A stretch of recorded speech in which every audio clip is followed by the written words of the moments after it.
আমাদের বাড়ির উঠোনে একটা জাম গাছ ছিল। আর এই গ্রীষ্মকালে প্রতিদিন সকালবেলা উঠে দেখতাম পুরো উঠোনময় জাম পড়ে থাকতো, সেইগুলো কুড়াতাম আর খেতাম। এমনকি আমাদের দালান থেকেও জাম গাছটা হাত দিয়ে পাড়া যেত জাম। তো তখন এই কিনে খাওয়ার ব্যাপারটা ছিল না।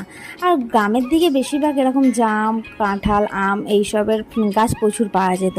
তো সব বন্ধুরা মিলে স্কুল থেকে এসে চলে যেতাম কোথায় জাম গাছ আছে তো জাম পাড়তে। তো সেই দিনগুলো তো আর এখন আর ফিরে আসবে না। আর এখন না এরকম জাম গাছ দেখাও যায় না। তো হঠাৎই জাম খেতে ইচ্ছা করলেও কী হবে, জাম আর পাওয়া যায় না।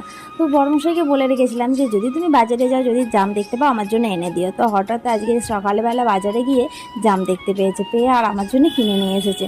আর এখন ভাত টাত খেয়ে মনে হলো একটু জাম মাখা খাই, সেই ছোটোবেলার মতন যেইভাবে সবাই মিলে বন্ধুরা মিলে জাম মাখা করে খেতাম। তো বেশি কিছু নয়, অল্প একটু নুন, একটু চিনি, একটু পাতিলেবুর রস আর দুটো কাঁচা লঙ্কা দিয়ে ভালো করে মুলে নেব, যাতে ঝাল ঝাল টক খেতে বেশ দারুণ লাগে না স্বাদটা। তো ওই জাম মাখাটা করছি আর ছোটোবেলার কথা মনে পড়ে যাচ্ছে। সব বন্ধুরা মিলে যেতাম, গিয়ে কত জাম কুড়াতাম। একজন হয়তো গাছটা ধরে নাড়াতো, তো ঝরঝর করে জামগুলো পড়তো, সবাই মিলে কুড়াতাম, বেশ ভালো লাগতো। তারপরে এসে সব বন্ধুরা মিলে একটা জায়গাতে এইভাবে জাম মাখা করতাম আর সবাই মিলে খেতাম। তো সেই দিনগুলো তো আর ফিরে আসবে না। আর একা একাই এখন এই যে বসে বসে একাই জাম মাখা করছি আর একাই খাচ্ছি। আর খুশি খেতে ভালোবাসে, তবে খুশি এখন ঘুমাচ্ছে, তো খুশি এখন তুললাম না, ওর জন্য অল্প একটু রেখে দেবো, ও ঘুম থেকে উঠে খাবে। তো জাম মাখাটা সত্যি বলতে দারুণ হয়েছিল, আর অনেক দিনের পর সেই স্বাদ, সত্যি দারুণ লাগলো। তোমাদের কেমন লাগে খেতে অবশ্যই জানিও।